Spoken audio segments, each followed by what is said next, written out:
Out of that, we are good to go. Okay. So here's our podcast. We got, obviously, we do this weekly. This is something that we are doing to where it'll be on Facebook at some point. We are just working out some kinks. But we did want to save our current videos as like test runs and all that. So we do have a Facebook channel coming up. But we also have Mr. Kenneth Wotring. Hey, everybody. Yep, so Kenneth is in here. So the biggest thing is, and obviously you got this goofball in the middle. So I just need to sit on one of y'all's laps. So, I mean, just whenever you want to speak, you can grab my mic, grab Kenneth's mic, just so you get the audio in. Yeah, great. But, well, I guess today, man, just like we always do, we always wing it. But I think today we just talk about, what's really been going on. And, obviously, what do we expect to see as we close out the year? Obviously, it's creeping up. A lot of things have kind of shifted a little bit. And, obviously, inventory's kind of gone up a little bit. I know we were dipping around that upper 900 active homes. Now we're about 1,000 plus. So, from the real estate side, what all do we see? Oh, it's getting more. It's definitely starting to get a little more balanced, if you will. Okay. Which is really good for everybody. So I guess we kind of start with earlier. We were at a big like kind of lunch and learn mingle thing with some of the other people in our industry, and there was a few newer agents that were there. We got a chance to talk to. It was pretty awesome.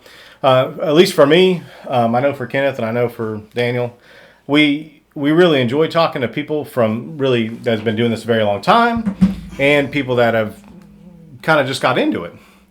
So with that, we were able to ask a lot of good questions. I asked them specifically. I'm like, what's the one thing you guys are seeing that's, I guess, a hesitation for people to either sell or buy, and it's like you can bet your life on it. They'll be like, oh, interest rates.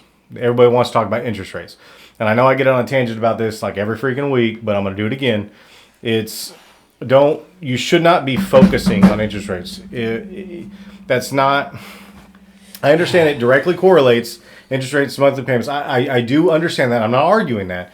But again, for the truck analogy, if you go buy a truck and you get a bazillion % interest rate on your vehicle, and you go home, and after that third month that you're stroking that check of $1,200 a month, you don't look at yourself in the mirror and go like, man, I wish I got a lower interest rate. Dude, you couldn't tell me what your interest rate is probably on that vehicle, but you do know that it's $1,200 a month, and you wish you had a lower monthly payment. Monthly payment. I was like, that's all it is. It's just focus on the monthly payment. I understand, again, I get it. The interest rates are what they are. A 6%, a 7% is, even historically speaking, is not bad. That's not a bad rate. It's actually normal. Well, and his name is Derek, right? We met Derek today, and he's a newer agent. But, we kind of made up the analogy that we talked about a couple of weeks is your first car is never your dream car. So, my tip to everybody is like, obviously when you're buying a home, it can what is it, 75% rule, right? Yep. Where as long as it can mark off 75%, I don't think it's necessarily needs to be your dream home. I mean, it would be ideal, sure. Sure, I would want the baddest freaking truck as my first truck, but guess what? I did not get it. Okay, he's got it now. Until the repo man gets it, okay?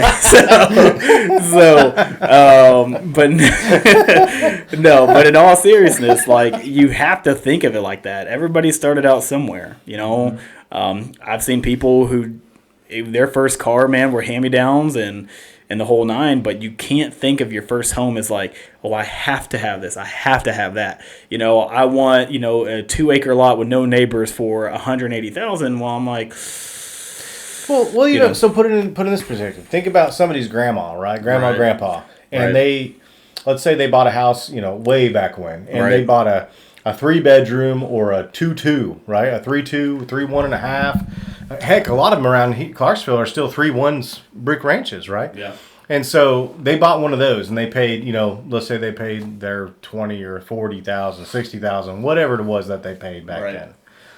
Well, they lived in that house. They raised a family in that house. They didn't have to have the 3,000 square feet with the 10 bathrooms, the 14 bedrooms, the 57 acres out back, and the 3 pools, one being heated and the other one being salt. Like, they didn't have to have all that. It was a modesty thing. It was what they could afford and comfortably survive and provide for their family with. Yeah.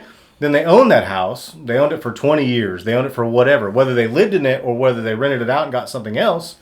But they owned it for that long, and then they sold it and was able to buy the house that they wanted, that you probably went to as their grandchild. Well, and it's funny because my parents back in '93, when my dad got stationed in Fort Campbell, he bought our first house for $62,000. No. Now, fun fact is my freaking truck costs more than that, which is very scary. It is very scary, and again, I understand affordability as at all-time low. But, there are programs and there are houses out there. And, again, it's not going to be your dream home. I mean, if it is, that is freaking awesome, and I applaud it. But at the end of the day, it's always a stepping stone, right? So, Kenneth, and, I want to get Kenneth involved. So, obviously, man, you have nice things. You have nice things. We all have nice things. But it didn't just fall in our lap with a silver platter. It was like we had to build up to it. So it's kind of the same thing, right? So, like, obviously, when you talk to clients, so how do you coach them? Painting the picture of reality, honestly, of what's really a necessity opposed to a want. Right. And really not living in the moment, living for, what you want, in the future. So you have to use a foundation. Mm-hmm. Yeah. Right? So you have to paint that picture for them from the get-go and educate them wisely. Yeah, and and it's funny because Rachel on y'all's team, she sent me a buyer, and don't get me wrong, sweetest girl ever, and great credit, great income, but she had a vehicle payment that was really hindering her pre-approval. Like, she wanted to get pre-approved for X amount, and I had to scale it back because her debt-to-income ratio was just too high, and, I had to have that heart-to-heart with her. I'm like, look, you can live in your car because you love it so much, or you sell it, or you get something cheaper, right? There's a yeah. So I know we're Facebook Live. We are scrunched in here. God forbid I turn my phone sideways because Facebook says I can't record sideways. But our main focus, guys, is the podcast, and so we are. Again, this will be on YouTube at some point. Working out the kinks and stuff like that, but we're going to be cropping out some videos and things like that. But yeah. So here's a I don't know if it's a quote, but it's more of a statistic, I guess. This is budget home plus dream car, or dream home plus budget car. For every $50,000 in car debt at today's rates, you're actually losing $200,000 in home purchasing power. So what does that tell you? Get rid of the freaking car. Get rid of the car. I was like, stop spending $10 million on cars. I'm about to be Dave Ramsey for a lot of y'all. No, I'm just kidding. I'm the worst influence for buying vehicles. I will encourage you to buy a vehicle, which is very bad. But in the process of buying a home, there has to be sacrifices. There has to be things done. And again, everybody has to have a starting point, man. Like, I don't care what you say. I don't care, what the circumstance is. Here's what I ran into, okay, for as long as we've been doing it, is I could have people, man, again, who make 6 figures, who make, or even like 60, 70, 80K, cool. And they don't get approved for nothing, okay? And the reason why, they have great credit and the whole nine, they have money saved up, but listen, that car payment, that credit card, those personal loans, all that stuff starts adding up. And, I get it. Like, if you can show me you pay rent for, $1,500, why are you saying I can only get approved for a mortgage for $900? I don't like that. I agree. Like, I think if you can show me you can pay rent, it makes sense. But here's how you have to see it on the flip side, and we talked about it last time, is now money's involved. You are now borrowing money. And there's no, yes, you get evicted at the end of the day, you get evicted if you don't pay your rent. But that eviction gets much larger on a mortgage. So there's a lot bigger process that goes on to that. So I get it. And I think it's very frustrating when I do see people. I see people who've lived in an apartment or rented for a good minute, make timely payments, great credit. It's just, unfortunately, it's just not in their cards right now. And, my tip or my biggest thing is like, hey, can anybody hop on the loan with you? Well, I mean, not to cut you off, but I mean, I would say the biggest disqualifier, I guess would be a good word for it, or the biggest hindrance, I should say, for you to getting a loan or getting approved for the amount in which you want is your debt. Like, for real, it is your debt. And it's not just credit card debt. It's everything. It's everything from either your school, your student loans. There you go. Student loans, to car payments, to your internet, literally like your internet, your bills, your phone bills, your freaking, it's because you got to understand everything that you have that goes out every month. Yeah. That in a sense becomes a big giant pot. Right. And what happens is if you're getting paid $1,000 a month but you've got $800 going out, right, then you don't, you know what I mean? Like there's only $200 left over. Like they're not going to approve you for anything. Right. And you're like, well, I already pay $400 a month or whatever this math equals out to. No, I get that right. What he's saying that you can pay, but from a bank standpoint, they're looking at you as a liability because the math doesn't make sense. That's why you have there's basically what's called a DTI, so a limit, debt to income limit. Let's say for a conversation piece, for that same math, it's $1,000 a month. You're paying $800 a month. Well, let's say that debt to income limit is 50%. That means technically you can only be spending $500 of that $1,000 in order to qualify. So you're technically $300 over, 30% over what you're even able to do. Right. If that kind of helps anybody out there. I mean, it's literally it's a debt to income issue. So that's why the car statement that I just read to you, that's what he's talking about. It's so important because if you were able to minimize all your debts to where you have more money basically there, you can buy a bigger house. Right. But also you can buy what you want and not settling on the house, and you can settle on a car or something else to the point to where you can save for this. Yeah. Because the car, right, that's something you can trade in, trade out, and everything else. Right. Houses aren't like that. Right. True. Do we have any? Can you see questions on there or no? I can. Well, not really questions. They're not asking. Or comments. So Randy Heath. Mm-hmm. Oh. He said it's tough to have a beard next to Adam Davis. So. Listen, bro. I can promise you. You're not that far off, man. I shake this man's hand at church whenever I see him, and I still get nervous because I'm like, his beard is nice, man, and I literally look like a 14-year-old going through puberty. It is pathetic. I was like, Randy, it is absolutely pathetic. Look, Randy, I cut about a 3/4 to an inch off every about month and a half. All right. I mean, I guess I could let it grow all the way down, but the problem is if it gets any longer than this, it starts getting caught indoors. I can't eat. I got food stuffed in it. You should see me on the boat, man. It just does this the whole time. Do we got anybody else? Let's see. James. Let's see. He's talking about your small beard, Daniel. Thank you. Appreciate it. Thank you. Our good friend Laura. Laura. She's watching right now. Laura, listen, Laura is heaven sent, man. Yes. I love Laura and Eric so much. Literally, Laura dude, she is one of those people, like, I don't care who you are, man. If you're walking on the side of the road, everybody else is driving by you, but Laura is that curious person, like, oh my God, do they need help? Should I help them? I should probably stop. Why do you think Eric's so big? Yes, listen. Because she's so giving. She's gonna she's like the lost puppy. Will just hop in somebody's car because they need help, and Eric's got to go find her and save her. Laura, I love you to death, and you're itty bitty compared to Eric, and I have to look up to Eric too, and I'm like, my goodness, man, like there is just, it's not even. If Eric could like unzip a bicep, he could put her in the bicep. Those are facts. She's dying. Oh yeah.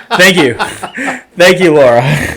Providing great entertainment. Right now. So I guess I'll flip it to you, Daniel. Yeah. What are you seeing, I guess, trending in a sense from people right now in regards to real estate and lending?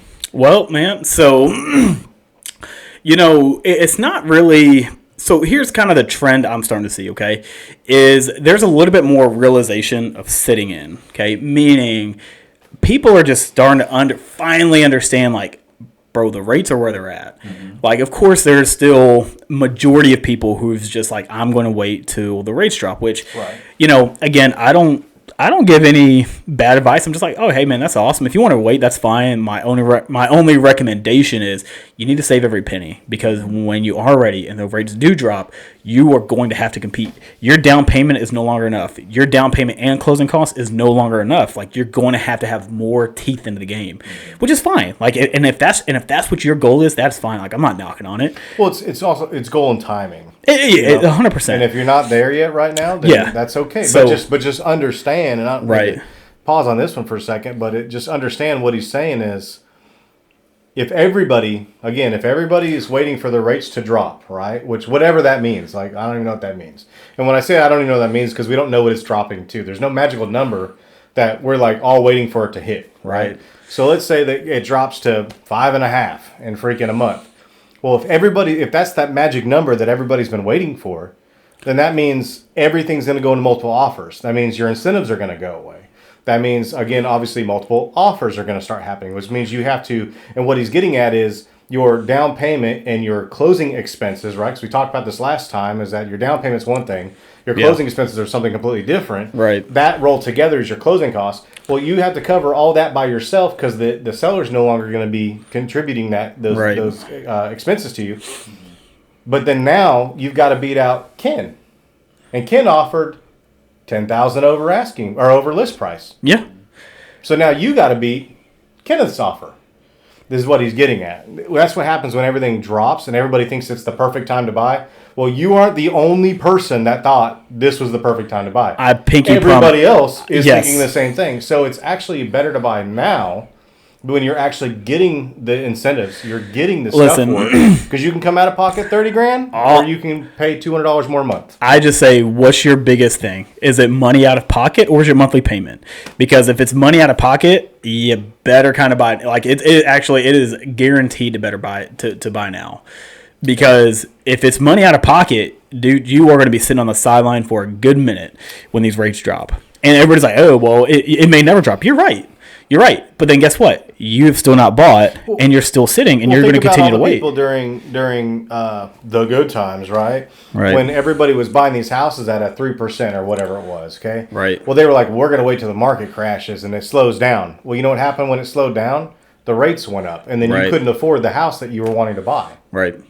Well, actually, Kenneth, I mean, I know you both were, you both were doing good business. I know you guys both used to work for a builder. We're not going to say any names. So what did you see? As far as from the listing side goes, I know you've done quite a bit of listings. You did a lot of buyers too. But, I mean, now you're going to kind of hear it from a third agent. Me and Adam, we're just two dummies at the end of the day. That just happens to be decent in this field. We don't know why, we don't know how, but yet we're here. But in all seriousness, it and common sense. But no, I mean, Kenneth, from your side, man, like, chat about your side, right? So, like, during the golden years where and you know what? Side note, I don't understand how people today don't have the money. But God forbid the rates go in the 2s and 3s. They magically have money. Magically there's like an abundance of money. I'm mind blown from it. I mean, I truly am, but it is what it is. So, I mean, I'll let you talk. So, what did you see during those times? Just craziness. I mean, people wanted something and they were able to afford it, and they grabbed it. Right.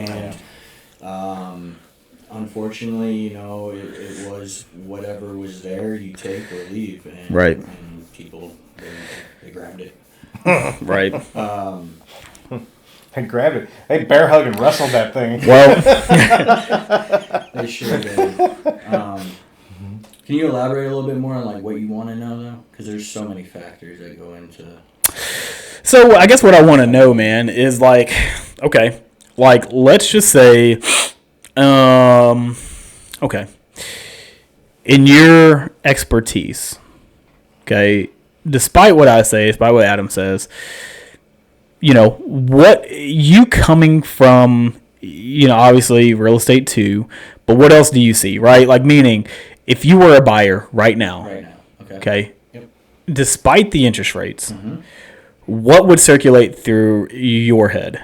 To be honest with you, a lot of people right now that I've talked with are very hesitant on doing anything because of an election year. I mean, people are very afraid right now, whether you're whatever way you choose to go, they're just afraid. They don't know what's going to happen, and the uncertainty is causing them to not pull the trigger right now. So I've had a lot of people come into open houses and talk about that, and I don't even mention anything of that nature, and they bring that to me, right? And I listen to them. So that's a concern that a lot of people are having right now. And then obviously just the cost of living right now, the inflation and things of that nature. You know what, and that's a good point though, man. And knowing what I know now, if I could rewind time, okay, I honestly would try to buy whatever I could, even if it was like a little bit out of my budget. But if it was just me, single dude, nothing, I would be renting out other rooms, man, to my buddies. Like 100%. Like, you don't have to get a triplex. You don't have to get a duplex. You can get honestly, man. And actually, this is a good tip for a lot of, kids out there, or not even kids, or just even adults in general, man. Like, if you're single, or maybe you're a couple, don't matter. But if, let's just say you're just trying to get your foot through the door, right? It is so smart, man, to, like, if you don't got kids, you don't have pets or anything, or maybe you do, it doesn't matter.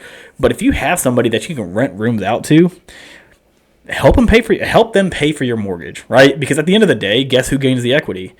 You do, right? Everything's under your name. Yes, you take the risk, but at the end of the day, if you rent out a room for $300, another room for $300, and your payments, $2,000, okay, well now you're only at $1,400, which is pretty average to a normal cost of an apartment nowadays in a house. So you're essentially still paying up to par. Even if you just charge like $300 a month for each room. That's what I'm saying. Dude, I was like, seriously. That's what I'm saying. And I think it's the smartest idea, because it's not considered an investment because you're still living in it, right? So it's not an investment. You can do there's plenty of products out there with very minimal down payment, and you get other people to live in there with you, and you rent out rooms. Oh, listen, I wish I would have learned that a long time ago. Like, I would have done it, truth be told. And it's always a good starting point. I mean, it's probably a lot of people are like, I don't like my privacy. I want this. I respect that, but I also look more at my future, not so much the now. So, anybody else say anything? You're good. Probably yeah, charge a cat rent. That's what I'm talking about. Donna says I'm going to start charging my cat rent. Absolutely. Was it Donna? That's Donna. DJ? Listen, DJ is one of the spunkiest buyers I've ever dealt with. It was her and DJ, because it's a cat, it's double the rent price. Listen, DJ is it was me, she was a buyer, and Britt Rayleigh. Listen, great transaction. DJ's an awesome person, and she was literally just torn between buying here and Boston. And I'm like, Boston, I was like, dude, she was telling me these prices for these houses. I'm like, homie, just invest right here. You're good. Let it sit, and if you want, let it marinate. And if you want to move back home, cool. You'll gain better equity here, and then peace out later on. If you want to do that, that's fine. But yeah. No, in all seriousness, I think, we really should touch up on, obviously, again, we're deemed a salesman. It don't matter how you spin it, how you look at it. We're deemed a salesman, man. I don't care. We can fight to the grave and tell everybody else whatever we need to say, but at the end of the day, we're a salesman, right? Mm-hmm. But I think today we just need to break down the math and really just explain the importance of investing in real estate, because there's not really many other options you can do, okay, that where you're going to be able to invest into something and get the return on it as big as real estate. And I mean, yes, stocks, I understand. I invest in stocks too. I truthfully understand. But I think a good stepping stone It's real estate because of the appreciation. Now, I think we talk about this, right? So during the golden years, cool beans, right? Golden years. We look at it and the appreciation was like 15 to 20% because everybody's going in over asking over, the whole nine. So exit 1 was around 11-ish%. Right. And then exit 11 was around 18%, I think, towards the end of everything. Right. So as a whole, it was about 20%. Like nationwide, about 20%. Yeah, it was ridiculous. And that's what I'm getting at, right? So like, this is y'all's opportunity at the end of the day, right? Despite the interest rates, if you can get so all the people who bought before the rates were golden, right? They were taking 5s, 4%. Cool, right? The people that bought 100 years ago at 17%, they turned out 17% and bought the house for like a pack of gum. And that pack of gum was expensive. But no, so like my biggest tip is like right now, if you guys buy in now, right, and the interest rates drop, you've already solidified your real estate. Yeah. You've got yours. And guess what? That means your appreciation rate just went from boom to boom. So all these people who cashed out of having, they sat in their home for 2 years and they sold it and made like 90 grand just like that for 2 years, 90 grand. Yep. That literally could be you. And this sounds so salesy, but I'm being serious. Like that could be you at the end of the day. For just $19.99. But no, like that. Listen, if there's not another golden opportunity, I would say this would be it. This would be it. Infomercial. Call 1-800. But no, like that seriously could be you because, like, at the end of the day, it could be. Order now, and we'll throw in a fence on us, No, but really, I mean, it's a good point. But no, it is a good point. Educating people, I yeah. think we're all big believers here in education, and the more people know, the better they're going to be prepared. Right. And I just feel that we have to do our due diligence and continue doing that. Oh, 100%. Just 100%. continue educating every day. An opportunity will always, come about to be in that position. To do right. That, so. Did we get another comment or anything? Let's see. I think the biggest thing for everybody out there, whether no matter what side of the fence you're on, you're a buyer, you're a seller, you're an agent, you're a lender, you're whoever, it's just there are no dumb questions. I guess it goes back to if you've had this weird thought or you have this random thought, come up on the net with it. Ask somebody. There's tons of forums I'm sure you belong to or that we all belong to that people will give you all kinds of feedback. It's, or just call somebody you trust. Right. And at least there's people that can game plan it with, at least kind of walk. I call it doing the math, right? I call it doing the math. Math is hard. Literally, because it's like, I tell everybody this I do deal with. I was like, does the math make sense? They're like, what do you mean? I'm like, that's all this is. It's just a math problem. Does the math make sense? Can you afford it? Yes. Is it good to buy now? Yes or no? Is it, whatever that question is, right. Is it worth renting for a year to get my credit score up? Well, I don't know. Like, what's your credit score now? Well, if it's down here in the dumps, and then I need to get, and it's going to cost me this much money to get a house, but if I raise it up, it kind of evens out. Well, then maybe it is a better idea for you to rent for a little while. Right. Well, like it's not about selling you a house right now because for $19.99, 3 payments. It's what's the right answer for you. Yeah, and DJ just made a comment, and she was talking about pandemic prices, right? Yeah. It's just like losing out on homes and going into multi offers, going 50, 60, 100K over asking, and sometimes people roll their eyes because they're like, ugh, that'll never happen, or ugh, the economy's going to tank, or ugh, the housing market's going to crash. And I'm like, I'm just waiting for the day that this thing turns into a feeding frenzy. And I'm just waiting to look that person in the eye, and I'm like, where are you at? Like, where have you been? Because, like, now, this is where the feelings come to getting hurt. Okay, you're going to come back to me, say, hey, I'm ready to buy now because rates have dropped. Cool. You got more than your down payment? No? Okay. Well, I'm more than happy you're pre-approved. You're good to go. But you're not going to hear it from me. You're going to hear it from your agent. Mm-hmm. If you can't pay your closing cost, if you can't go in over asking, I can't tell you how many people actually were kind of like just almost turned away because they're like, dude, you're not going to win. But it's the realistic expectations, right? So I had several clients during the pandemic, time, to where it, yeah, to where it, I would sit down for basically, their buyer appointment with them, and we talk, and then I would just ask them bluntly. I'm like, so not to get too far into your business, but how much money can you light on fire? Yep. And they're like, what do you mean? Honestly, like, how much money can you light on fire? Yep. Because, averagely speaking, this doesn't mean I'm not going to try to help you. I'm just trying to put this in reality for you.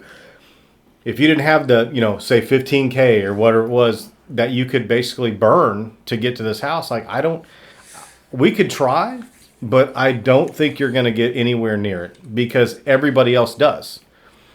And then it's just, some people got mad, some people got upset. Believe it or not, most people magically came back a week later and had the money. Yep. And so, you know what? And then, Kenneth, let me ask you something, man. Mm-hmm. We, obviously we sat in a ton of open houses together. Yeah. And, let me ask you this, right? So whenever you have a buyer that just walked through the house, or I wouldn't say a buyer, somebody just magically just walking through the house, not really sure, or, not really, no, I mean, sure, not knowing where to start. Obviously, if I'm there, I say, hey, you got to get pre-approved first, right? Mm-hmm. What do you tell people if they're like, well, I need to do this first? Like, I need to work on my credit, or I don't think I'm going to approved for this, right? Mm-hmm. What kind of advice do you give those kind of people? Well, first, if it's anything like monetary or finances, I'm definitely, asking them. Right. One, have they talked to a lender? Right. If they haven't, I'm recommending them, to, a few people, including yourself. I'll stab the other two. To go ahead and talk to someone instead of assuming things or thinking that they can't do something. Right. Or, back to the education of just not knowing that they can do something. Sure.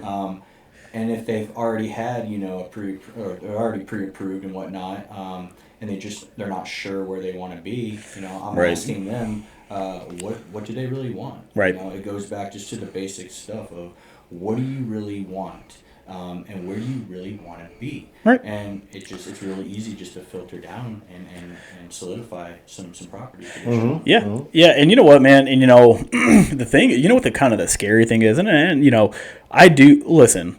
I am probably about as like untraditional, non-conventional loan officer you'll probably meet in a good minute. I mean, there's some out there, but I am like super laid back. I don't like to brag, but I know my stuff very well. But I can relate with a lot of people, and what I mean by that is, look, man, $25 an hour now, unfortunately, just does not go far. We crank it back 4 years ago, dude. It was actually great. Yeah, you were making some good money. You were making good some money. But, like, now, man, like that, and that's the scariest part. So, like, I pinky promise you, like, I understand. Like, it is not easy. It's not easy. And, the feds talked last week, and I called Adam, and I'm like, dude, the feds are just so disconnected with reality. Because at the end of the day, the feds were like, oh, you know who the only people hurting right now is the people on fixed income. And I'm like, slap yourself. Absolutely slap yourself. Because I was like, you are so disconnected from everybody. Because I'm like, dude, you can make $25 an hour. Little to no debt. Unfortunately, right, there is no homes that's going to be within reason. Like, it's like, truth be told.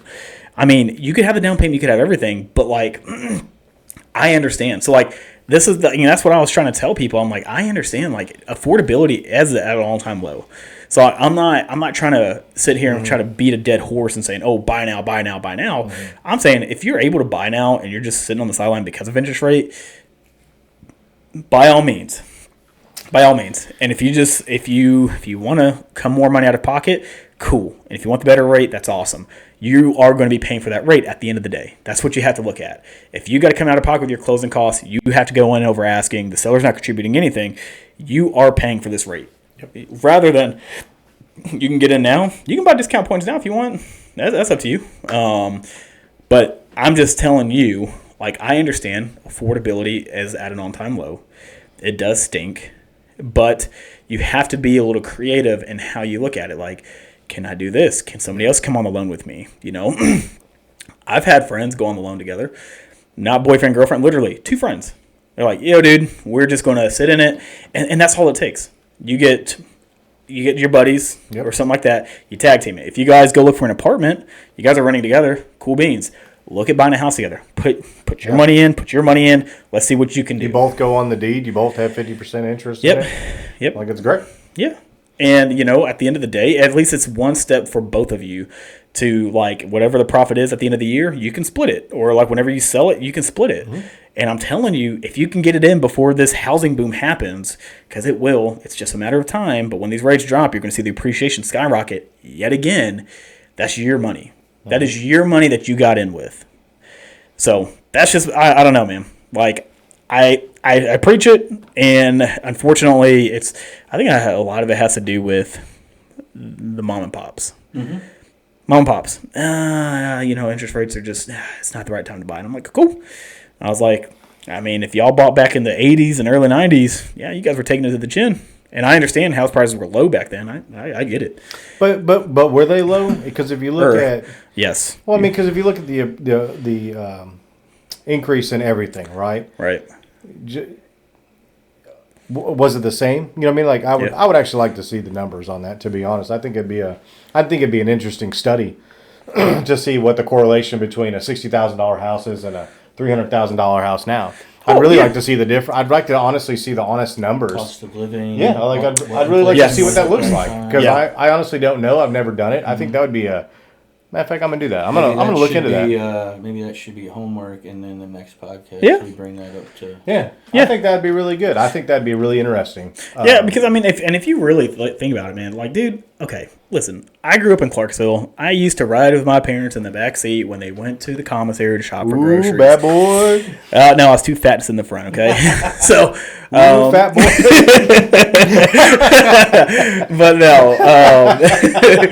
but no, like, I remember, like, my parents used to go get gas, and it was only like 70 cents. Yeah. And like now, you drive a diesel, I drive a diesel. You go both ways.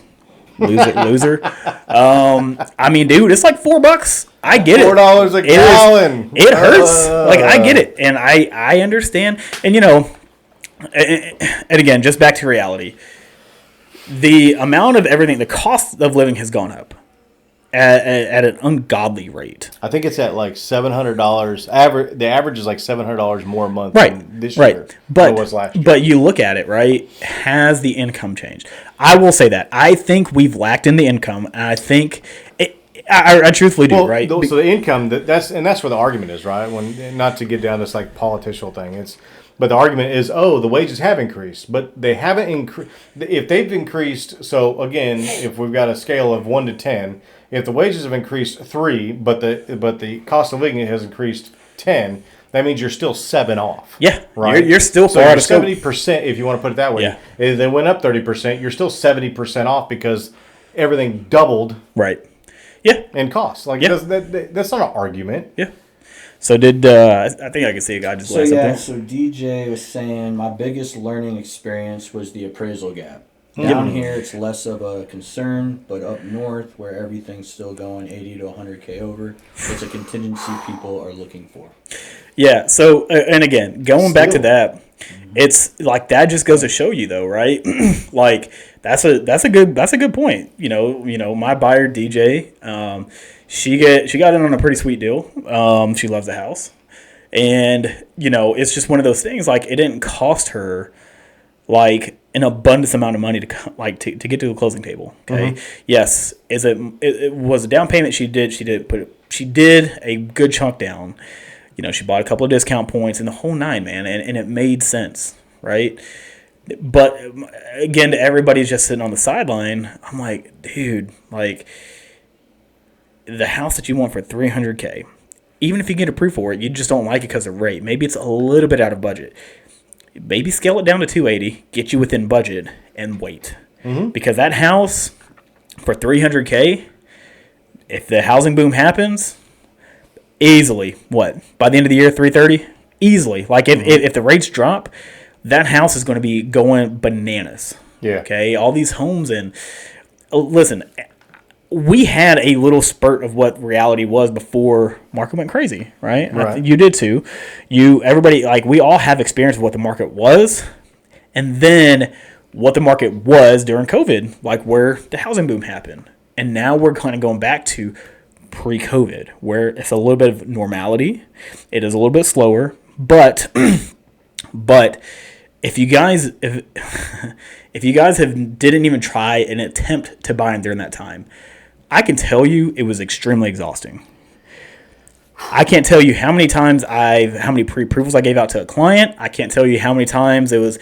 I mean, I know I work on weekends, but like late nights, just being pulled in multiple different directions because you had to be Johnny on the spot. If you did not get your offer in 30 seconds of that list button, you're screwed because that's what happened.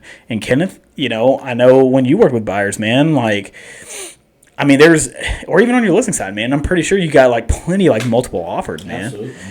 Yeah. In a very timely manner, too. Yeah. Like, dude, I'm so sorry, though. Like, and people, again, will call us salesmen, like I said. But I truthfully want to bring somebody in who bought when the rates were 2s and 3s. Because you're going to hear firsthand how it was. They may have a house now. Yeah. But my goodness. But when it costs them $40,000 out of pocket to get there. Yeah. Oh, that's 30 or 40K is generous. But that's what I'm saying, though. I mean, but that's like we were saying earlier. It's either do you want to come out of pocket 30, 40K, or do you want $200 more a month? Like, for me, if you're going to ask me if it was me, I would rather do the monthly payment a little bit higher as long as it's affordable and it fits in my budget. Let me be very clear about that. If I can make that work, I would rather make that work and have my 30, 40 grand in the bank or in an investment. I don't want to liquidate that if I don't have to. Right. But when it gets to a point in the market to where you don't have a choice and you have to liquidate it, then they have the upper hand, not you. Right. At least right now, I wouldn't say anybody either has an upper hand. I would say we're getting to a point where it's pretty balanced. Yeah, right. I always tell people, because they'll always say, ask Kenneth, is it a buyer or seller market? I said neither. So it's a negotiable market. Exactly. Right now, so you know what? Let's play a scenario, right? Okay, you're a listing agent. Okay, you just listed this home. The rates have dropped. It's a feeding frenzy. Be respectful. He's a listing agent. Listen, I will detail your truck, big boy. Sir or ma'am after all this. So you're a listing agent. The rates have dropped. It's a feeding frenzy currently. Okay, you know what? You have a coming soon. You have a coming soon. Okay. I'm agent number 1. This is agent number 2. Okay. Yeah. Okay. The dude. We come at you. I'm like, hey man, I see your house is listed at $350. Mm-hmm. My client, we're gonna pay all of our closing costs. I'll give you $15K over asking, and we'll give you a 3-week close. That's pretty good. I think that sounds pretty good. But this is before the market. I mean, this is before it even happens, right? Mm-hmm. Okay, then you get agent number 2. What are you going to offer? Like, what does your client want to offer? In a competitive market, let's just say your buyers have lost out on 5 houses, and this is the house. This is it. They don't care. They're giving their best shot. Oh, they're giving everything plus a kidney. Yep. You might be able to have a kid. Yeah. If you like my truck, you could probably have that too. No, and it's like you're going to see, these coming soons that came up, I would come in at an aggressive offer. His very first offer might be, stupid aggressive. But then agent number 2 is like, oh, hey, I talked to the listing agent. They already got an offer. You have to give it your best shot. Mm-hmm. You have no idea about what you're going to walk yourself into. And you know what? This is comes off as fear-mongering or just fear tactics. But it's not. It's just we lived it. It was. But it's how the game's played. And unfortunately. And the terrible part about it, and I mean that seriously, the terrible part about it is, and we always get asked is, well, what's the other offer? Well, shoot, man, if I knew that, this game would be easy. You know what I mean? Heck. But we don't know. And that's where it goes back to a lot of people, they get upset because, well, you told me. I didn't tell you nothing, first off. Right. I just said they had an offer on the table, and I said, and the agent implied to me, that it was a pretty good and solid offer. So if you are that serious about this house, you definitely want to make sure that you got your best foot forward. Right. And with that real quick, I see that more than anything anymore is they're not putting their best foot forward. Mm-hmm. Matter of fact, we just closed on a house that went into multiple offers about a little over a month ago. And we had got an offer. So basically goes live, went through the weekend, we got an offer. Yay. And then the very next morning, I received another offer because we had the 2 different showings that night. And so I reached back out. I was like, hey, look, we got multiple offers. Here's disclosure, let you know. If you want to update your offer, update your offer. Well, that first offer was like 30 grand low. And it had been on the market for literally, I don't know, 2 days. Yep. And they offered 30 grand low and they wanted a bunch of concessions. So I let them know, hey, look, we do have, I physically have another offer in hand. Just letting you know, we're going to give everybody till X time and date to revamp or revise your offer to send it back. And then all of a sudden it comes up 30 grand.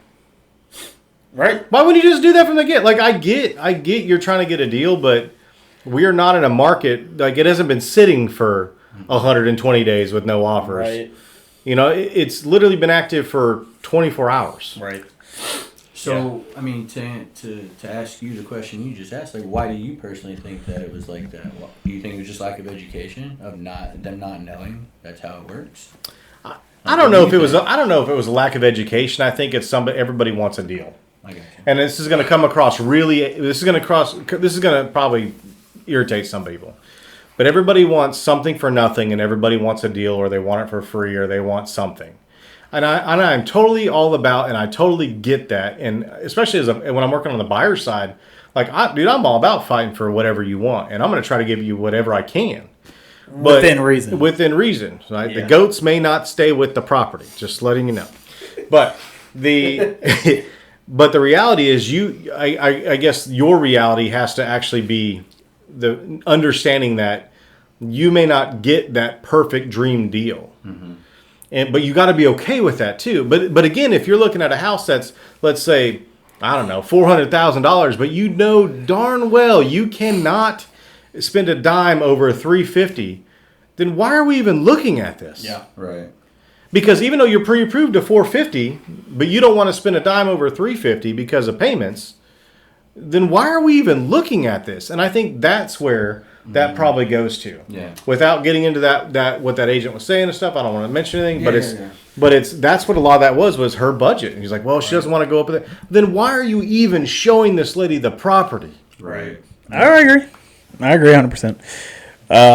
Well, so I think let's just kind of talk about let's just chat about some crazy stories, all right? Oh God. Let's just talk about some of, like, you know, we'll kind of wrap it up here, but, you know, we'll talk about some unique and crazy stories. So, you know, we'll go down the line. Kenneth. Well, don't put me on the spot. I have to come last. I got one. Oh, I got about plenty. the crazy stories. I got a good one.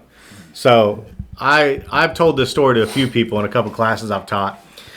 We're going to refer to this lady as the Sango housewife. So, little baby beard, Adam Davis, when I first got my real estate license.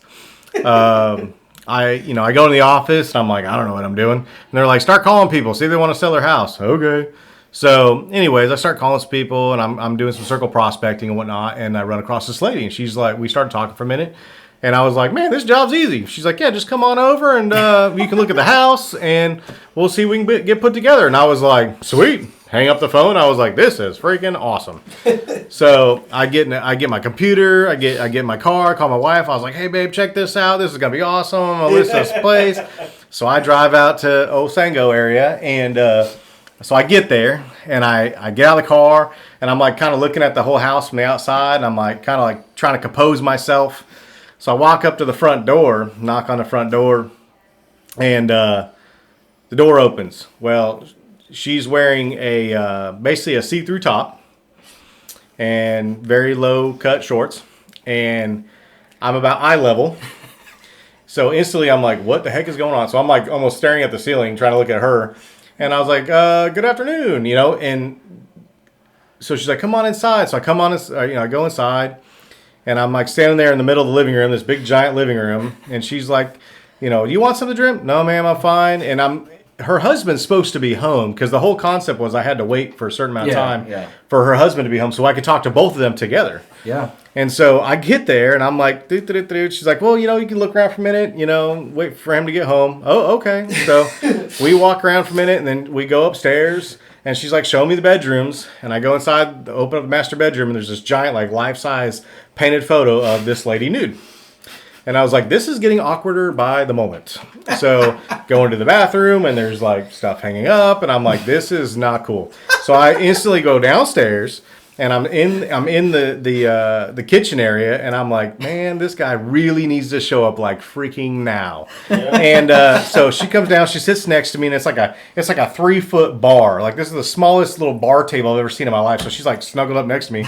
And I'm like, this is weird. And I'm like, pulling my computer out. And I'm like, and mind you, guys, this is like my first listing appointment. This is my first anything appointment. It's like, I have no idea. Like, I have no idea what's going on. I have no idea if this is normal. I have no basis of anything, but every flag I got is going off right now. And so she gets up. I forgot. So she's carrying a Dasani water bottle around with her, right? Well, so she gets up, walks behind me to like strut her stuff in front of me when she only had to go like 2 steps this way to get to a cabinet. Pulls out a bottle of vodka, and she's like, did you want some? I was like, no, ma'am, I'm fine. And she starts filling up this water bottle with vodka, and that's when everything was like, ding, ding, ding, ding, across my head. I was like, yep, gotta get out now. And I was like, and I looked at her, I was like, so your husband, is he supposed to be, like, is he on time? And like, it was like instant, like the glazed look was like gone on her face, and she's like, oh, you need to get out of here now. You know, basically she's like, well, I'll call you later. We'll set something up. So I leave, pack all my stuff up, leave, get out of the house, as I'm driving to the neighborhood, I call my wife, and I was like, you would not believe what just happened. I was like, I'm pretty sure I was the booty call. Like, I'm not 100% sure what just happened right now. Needless to say, never got a hold of that person ever again. Oh, wow. They never called me back. I did try to call them. But, yes, there's my wild story for today. Oh. So. Well, I've told this one plenty of times.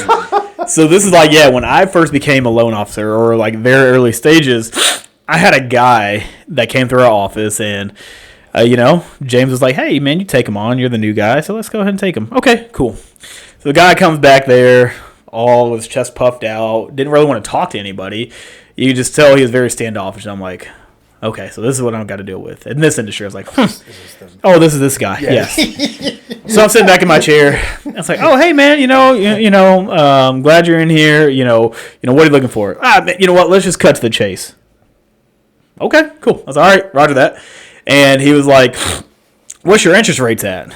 And I'm like, well, it depends. I was like, I don't know what kind of loan you're going to do. What's your credit score? The whole nine. He's like, I'm retired military.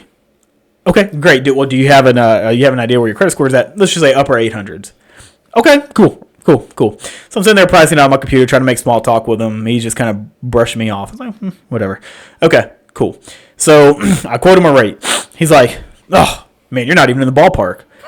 And I was like, at the time, and I'm like, what? I was like, if I'm not in the ballpark, I was like, this is my first time. I'm like, huh? I was like, okay. Well, hey, man. I was like, here's my card. If you decide to change your mind, just let me know.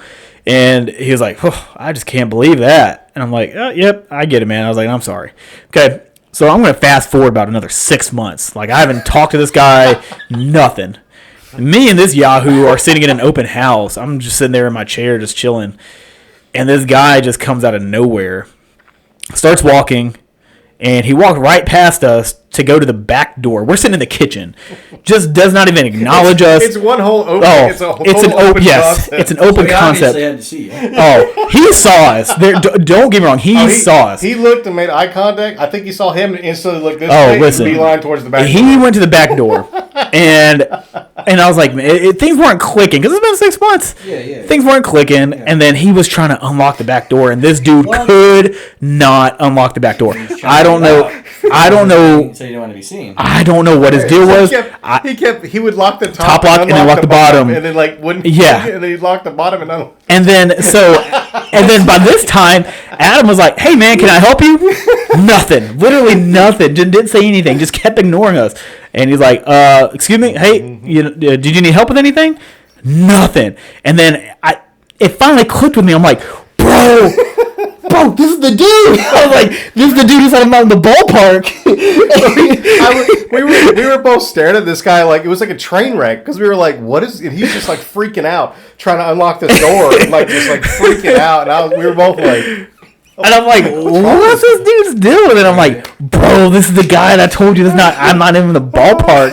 And so Adam was like, started laughing. He's like, and he closed his laptop and he's like, hey man, let me help you out with that. And I'm like, dude, this dude can't even unlock a back door. And I was like, okay. I was like, now I don't feel so bad. That dude got all butthurt about my rate now. So did he ever acknowledge you, or just went out the back door? Oh no, we went out on the back porch and we talked for a minute. And I got you. And then he left. Oh, he's I don't know what his mentality was, man. I think he just saw everybody as like out to get him kind of thing. And I'm like, that's fine, man. And there's plenty of people out there like that, which I understand. But at the end of the day, man, I'm like, small freaking town. Out of every open house I could look into, out of every lender you could have went to, you came to me first, and then you came into the same open house that I happened to sit in. And I'm like, wow. And I'm like, hey, homie. I never like that. He's just like, yeah, just ignoring everything, bro. Oh man, I was like, this dude, goober. He could have been there. Like he was like legit I'm freaking out. Everything in my head and just imagining what he was feeling at the time. He was so embarrassed. Yeah, you would hear the knob not move, and then nothing. He unlocks it, pulls it, nothing. Unlocks it, locks this one. I'm like, hey man, let's figure it out. You know, let's just unlock one of them and just try it. If that doesn't work, unlock this other one.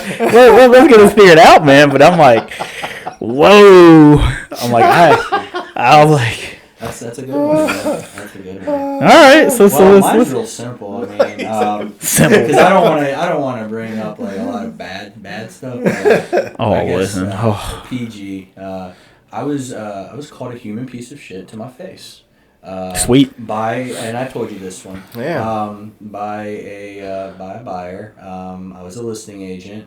And we were doing a final walkthrough. Or no, I'm sorry, we were doing the blue tape. And some things came up that might have delayed the closing, date, which it wasn't a for sure thing, but just the thought of it set this guy up to where he felt it was okay to call me a human piece of shit. Sweet. In front of my face, in front of his wife, his kid, his grandchildren, and in front of his agent. And man, I didn't know what to do. I just kind of was just frozen like a deer in a headlight. And I guess I realized at that point in time that people, you just don't know people. Because up until that time, it was a very smooth transaction. They were very nice and courteous and sweet as pie, and just that one thing set someone off. Listen. And then after the fact, everything went smooth after that.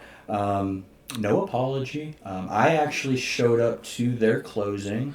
Their agent did not, so I was there at the closing. I actually presented them with a closing gift. Wow. A thank you card. Kill them with kindness, sir. And the whole nine. So fast forward maybe, 5 months down the road, I'm in that subdivision, listing another house, and just got done with the final walkthrough of that, and the guy that called me a human piece of shit was out there, and he was checking his mail or whatever, and he called me by my first name because he remembered me, and I was hoping he'd say I'm sorry, and he just waved at me and said hello, and I just said hi, and I just got in my truck and left. So he probably didn't even remember or register. So I'll be honest with you though, man. Like, a lot of people don't understand that. Unfortunately, as a loan officer, as a real estate agent, we are human punching bags. Sure. Meaning, when stuff doesn't go right, and even if it's not out of our control, emotions run high, and yeah, I've seen it all, man. Mm-hmm. I've seen people cry. I've seen people irate. Mm-hmm. I've seen people literally. I've heard people scream before. Okay. Not at me, but I've heard it. Yeah. Like on the phone, like people in the office, I'm like, whoa, right? And so, again, we joke around about these stories and all that, but, at the end of the day, it's, everybody thinks, like, our jobs are just like, oh, you know what? Fun fact. Cyrus Garrison, CJ, okay, his dad is also named Cyrus, so that's why I call him CJ and his dad Cyrus. Well, we were playing cornhole, or it was me and you and Chris were playing cornhole, and he's a home inspector. He came by in his Prius, and he stopped and backed up, Daniel, is this what you do all day? You're right, buddy. I sit here and just wait for people to come. That's about all I do. But besides honestly having fun like that, there is a lot that goes into it. Especially when you produce well or you're good at your job. A lot goes into it. So I do want a lot of people to understand that at the end of the day, it is it can be a lengthy process. But there's a lot that goes into it. So, like, it's super important to just make sure you gel well with everybody, okay? When you shop around for the lowest cost, lowest rate, or which agent is going to sell my house for the cheapest, I can guarantee you, like, you get what you pay for. I don't care what anybody says, man. Like, you can go with a cut rate company. Cool. Do you want your questions answered, at night on the weekends? Do you want to know why you're doing things you're doing? Is it 5:01 p.m.? Oh, crap, man. They close at 5 o'clock. Sucks. I'll get back to you the next day, right? It goes off of your service, man. And, I've had people who says, oh, well, they're going to shop around for lenders or your costs are too high, your rate's too high. And I'm like, dude, I have no control over that. The market dictates what I can offer, and it is what it is, right? So some days I can beat one bank. The next day they may beat my butt. It fluctuates just like that. Mm-hmm. But, at the end of the day, it goes back to who do you feel comfortable with? Because, you know what? There's companies out there and there's agents out there. I'll list your home for $500. Cool. Mm-hmm. Right? Cool. Like, but what are you going to get? What else are you going to get out of that? Mm-hmm. A lot of time it's like, I'm going to list your home. That's it. Don't talk to me and tell them like that's your $500. There you go. Mm-hmm. Goodbye. Yeah. Right? Goodbye. And my check when you close. Thank you. Yeah, no, 100%. So I stress that to a lot of people, man. I'm like, look, dude, for the most part, lenders as a whole, we police each other, so we're generally in the same ballpark. Okay, There's going to be some varieties here and there, but you have to go with somebody who's educated you, who's walked you through the process, and who you feel comfortable with. At the end of the day, okay, because I can tell you,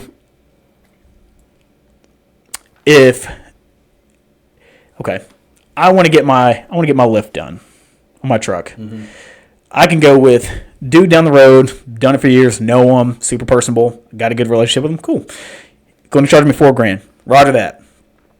And you got this other dude advertise, hey, every lift kit, $1,000 flat. Mm-hmm. Okay. I'll do Ray Hunter. Yeah. And then I'm watching this dude on a YouTube video trying to figure out what this bolt even goes to, and I'm like, well, now I'm messed up, So then it's just like, or I could have just bit the bullet and paid a little bit extra more and know it was going to get done right the first time. Yeah.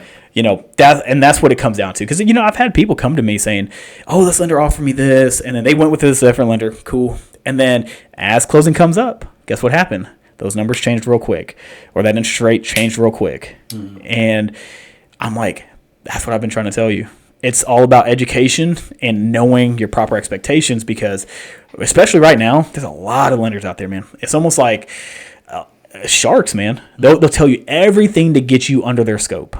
Everything. Similar to me and Adam's profession. Yeah. Yeah, they'll tell you anything because, obviously business is a little scarce. So, you know what? They're going to do whatever they can. Mm-hmm. But, as us, you just stay as real as possible and you give them all the facts, and you got to stand your ground, man. I don't budge very much because I'm like, dude, this is where it's at. I can run it back to my boss and see if we have any grace into it, but it's not like a car dealership where I'd go back 5 different times and say, let me go see where it's at. 'Cause that's not how it is, man.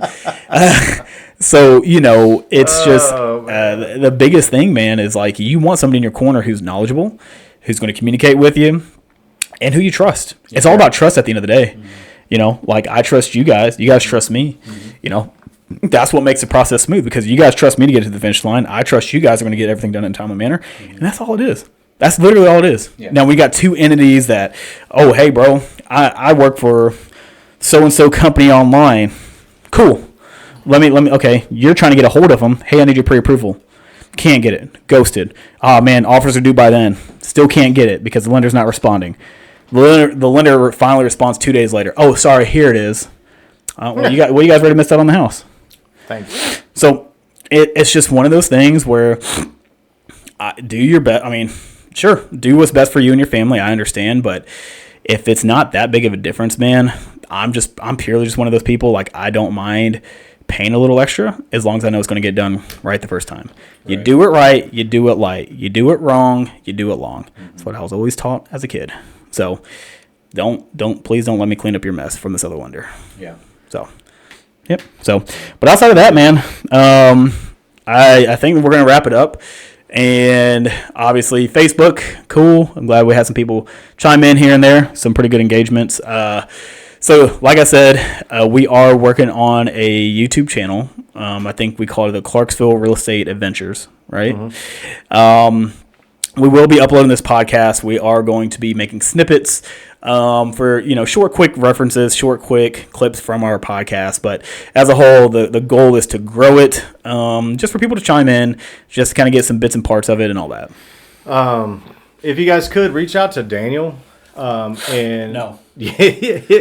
send him some time. So what we're thinking about is either 10 o'clock on a Wednesday, or would you rather do like the 1 o'clock on a Wednesday? What would work best, I guess, for the majority of people.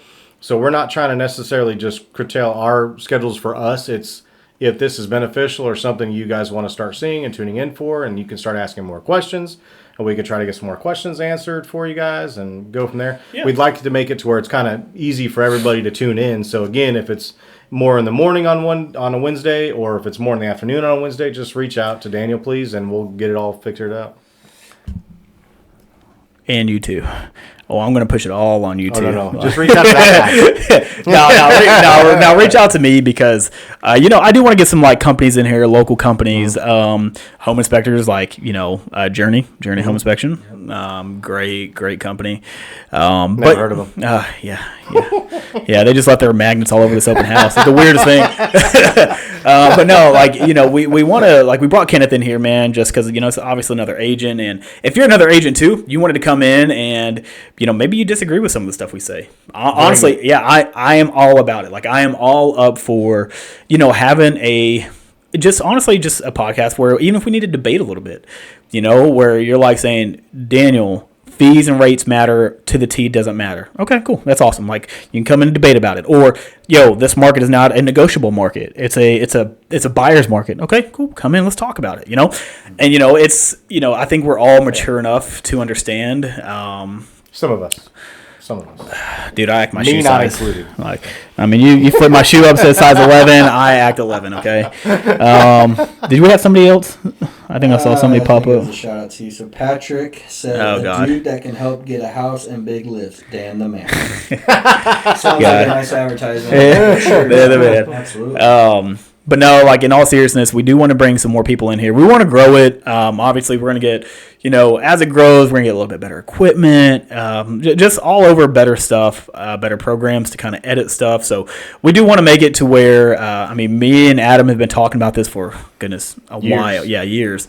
And so now that we've kind of got at least our foot in the door, this is something we're looking to grow. And it's really just for us to BS, essentially, but to give a lot of education, because I think at the end of the day, we can joke around, we can be goofies all we want, but we love to educate, and I think that is probably the biggest piece of the pie that you need to understand when it comes to buying real estate or getting approved for your mortgage.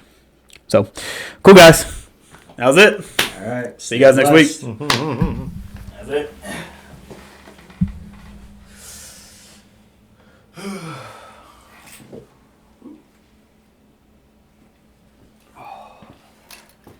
It's hot up in this moment. Oh, it does get hot. Yeah.